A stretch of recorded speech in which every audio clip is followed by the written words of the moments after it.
श्री दिनेश बोस,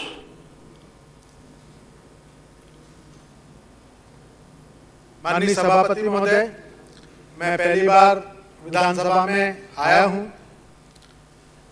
मैं राज्यपाल जी का अभिभाषण भी सुना और पढ़ा भी। जब विधानसभा अध्यक्ष 2 दिन पहले कुछ स्कूली बच्चे यहां पर आकर बैठे थे, तो उन्होंने बोला भारत का भविष्य यहां पर बैठा है और हम सबको उन्होंने बताया। तो मैं सबसे पहले इसी बात पे चर्चा करूंगा कि जब 15 अगस्त के दिन, 26 जनवरी के दिन मैं एक स्कूल के अंदर गया, प्रोग्राम खत्म हुआ, मैंने प्राचार्य के साथ वहां बैठकर बात करी, तो उन्होंने मुझे बताया कि हमारे स्कूल में 12 शिक्षकों की जरूरत है, यहां पर केवल 6 शिक्षक हैं और उसमें से 4 अतिथि शिक्षक हैं। तो मैं पूछना चाहता हूं कि कैसा भारत का भविष्य बन रहा है। उन्होंने बताया कि इन 4 अतिथि शिक्षकों को 4 महीने से पैसा भी नहीं मिला है, और पैसा कितना, 6,000 और 7,000 रुपए। जबकि आपकी शिवराज सिंह जी की सरकार ने घोषणा करी थी कि इनको डबल पैसा दे दिया जाएगा। कुछ जगह दे दिया गया, लेकिन मेरी महत्वपूर्ण विधानसभा में उनको उतना पैसा भी नहीं मिला। ये आंकड़े भी गलत दिए गए। कुछ लोगों ने प्रश्न पूछे थे, मंत्री जी ने जवाब दिए, बोले हमारे यहां 1100 शिक्षक हैं, 600 अभी हैं, 600 की कमी है। लेकिन मेरा ऐसा मानना है कि वो आंकड़े भी गलत है। 600 शिक्षक हैं, उसमें भी 400 अतिथि शिक्षक हैं, केवल 200 शिक्षक हैं। कैसे भारत का भविष्य बनेगा? खुद अध्यक्ष जी बोल रहे थे कि भारत का भविष्य यहां बैठा है। तो मैं पूछना चाहता हूं कि इस अभिभाषण में यह कहीं योगदान नहीं है।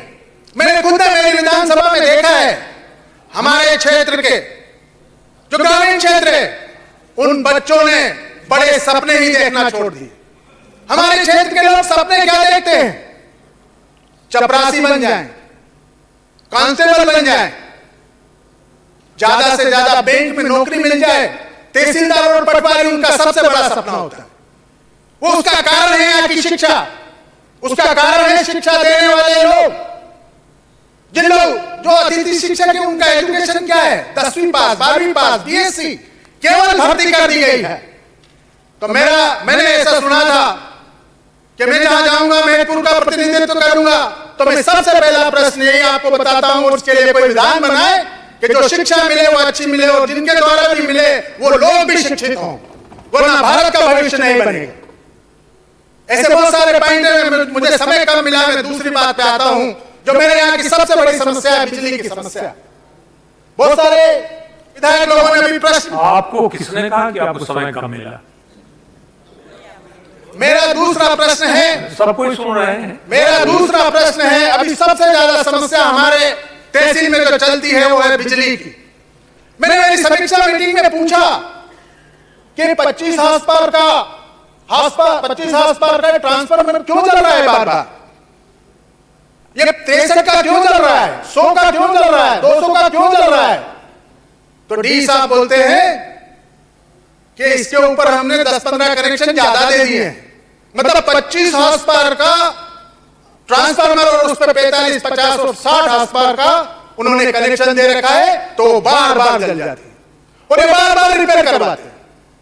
पूरी तहसील में 6 से 7 महीने, चुनाव से पहले भी और आज भी, आए दिन लाइन लगी रहती है, और हमारे पास सबसे बड़ी समस्या यही आती है। जब इनके पास 25 हाउस पावर का कनेक्शन है, तो उसमें 25 का ही दिया जाए, 50, 60, 70 क्यों कर दिया जाए? ये इस तरीके से पूरी व्यवस्था फैला रखी। तो मैं दूसरा यही चाहूंगा कि जो भी ट्रांसफर जिसने कहा उतना ही लोड उसको दिया जाए, और अगर ज्यादा दिया जाए तो जवाबदारी उनकी होती है, बिजली बढ़ाया जाए, ये जवाबदारी उनकी होती है। लेकिन चारों तरफ हाहाकार मचा हुआ है। दूसरा, ठेकेदारों के द्वारा वो हाउस पावर दिए जाते, बोले हमने प्राइवेट में दे दी। मैंने भाव पूछा, 1,10,000 रुपए का 25 हाउस पावर का ट्रांसफर आता है और उसका 1,10,000 रुपए का एस्टिमेट बनता है। मैंने पूछा चुनाव में कि अगर मैं मेरे घर से अगर ये डीपी दे दूं तो कितने में आएगी, तो मालूम पड़ता है 50,000। तो इतना बड़ा भ्रष्टाचार, इसके ऊपर भी सोचा जाए। तीसरा, अभी बड़ी बड़ी परियोजनाओं की बात करी गई। मेरा ऐसा मानना है कि मालवा के अंदर 15 से 16 इंच बारिश में ही हम दोनों फसल ले सकते हैं, अगर स्टेट गवर्नमेंट भी इसमें कुछ करे। मैंने इसमें देखा है कि ये लिंक परियोजना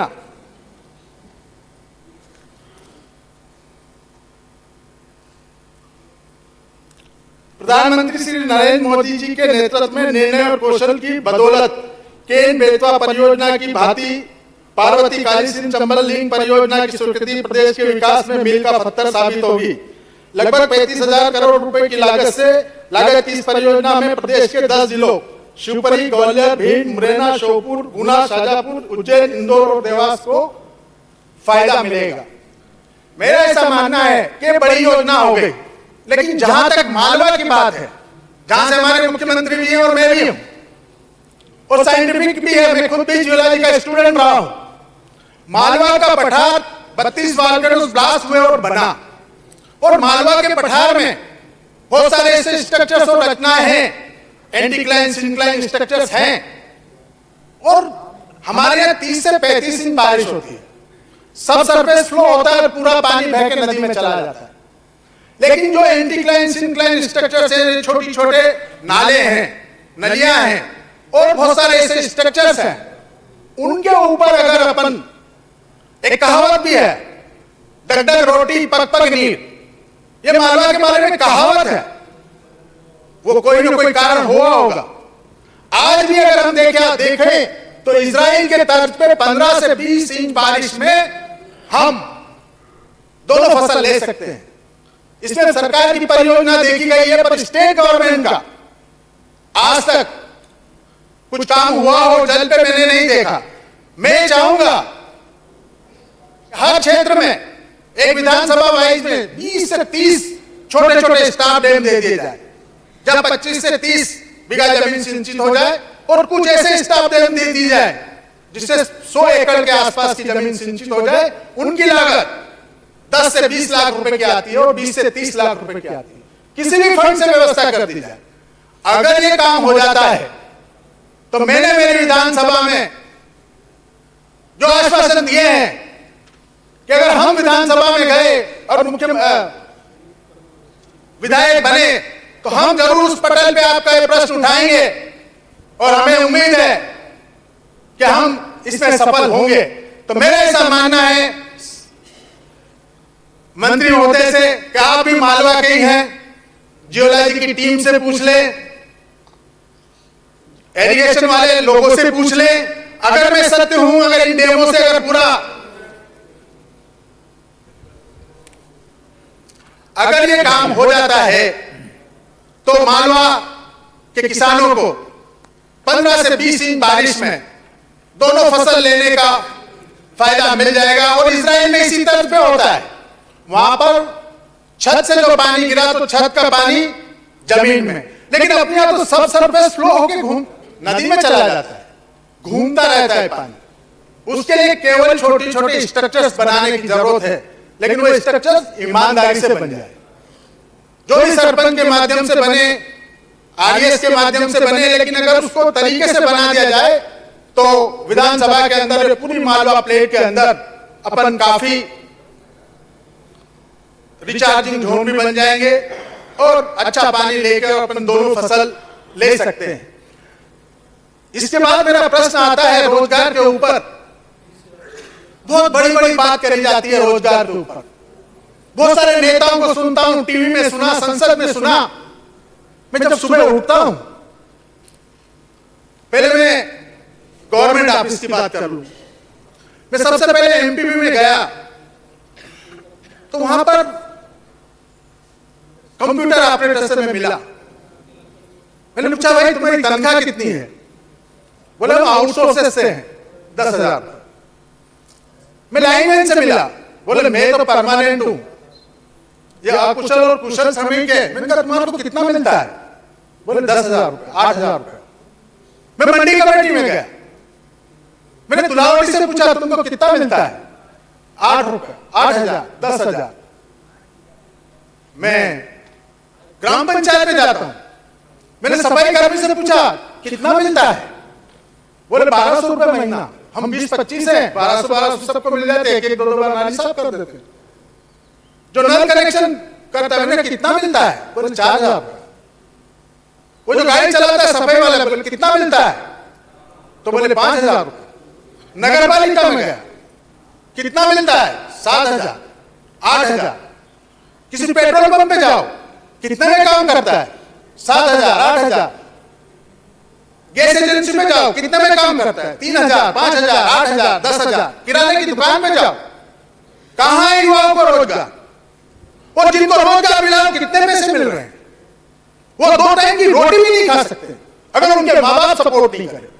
तो इस देश में रोजगार की बात करना बिल्कुल गलत है, यह हकीकत है। इससे सब पूरा सदन भी वाकिफ है, पूरा सदन भी वाकिफ है, आप भी वाकिफ है और मैं भी हूं।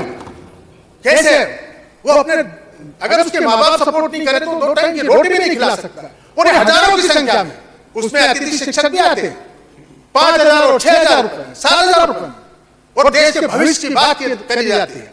मैं विधानसभा में पहली बार आया हूं, मैं ये सब बातें जो वास्तविक है, हकीकत है, वो बता रहा हूं। मैंने बीमे का देखा, बीमा कंपनियां 20,000 करोड़, 30,000 करोड़, 25,000 करोड़ रुपए कमा रही है, और किसान अभी बहस हो रही थी कि नहीं 180 रुपए मिला नहीं, वो तो मिनिमम है। हमारे पूर्व मंत्री जी बोले मिनिमम है 180 रुपए, 180 रुपए बीमा कंपनी दे रही, और बोला मिनिमम है, मैक्सिमम नहीं है। अरे बीमा कंपनी 20,000 रुपए करोड़ कमा रही है, और किसान को मिल रहा है 80 रुपए, 100 रुपए, 500 रुपए, 8,000 रुपए, 10,000 रुपए मिल जाता है, किसान बहुत खुश हो जाता है।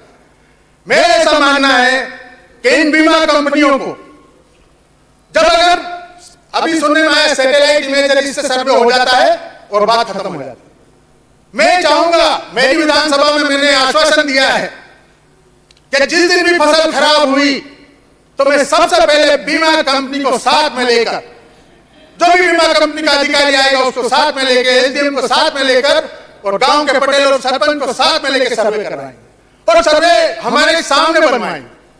हमें जानने का बरोबर हक है कि हमें बीमा कैसे मिलेगा, कितना मिलेगा, इसकी जरूरत नहीं, लेकिन वो सरल तरीके से हमें समझा दिया जाए कि बीमा कैसे मिलेगा। अगर बीमा हमको मिल गया, हमारे किसानों को मिल गया, तो हमें किसी चीज की जरूरत नहीं पड़ेगी। लेकिन बीमा कंपनियां हजारों, 10,000, 20,000 करोड़ कमा रही है, लेकिन किसान बीमे के लिए भटकता रहता है। मेरी तहसील के अंदर 254 करोड़ रुपए का बीमा, मुख्यमंत्री शिवराज सिंह चौहान ने बोला मैं यहां से क्लिक कर रहा हूं और आपके यहां बीमा आ जाएगा। हमारे विधायक ने यह भी बोला कि बीमा आचार संहिता खत्म करने के बाद आएगा, पेपर न्यूज, उसने सर्टिफिकेट भी बांट दी।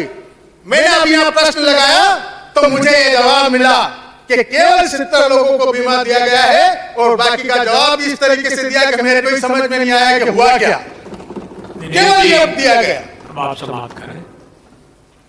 धन्यवाद, बहुत बहुत धन्यवाद। धन्यवाद दिनेश जी।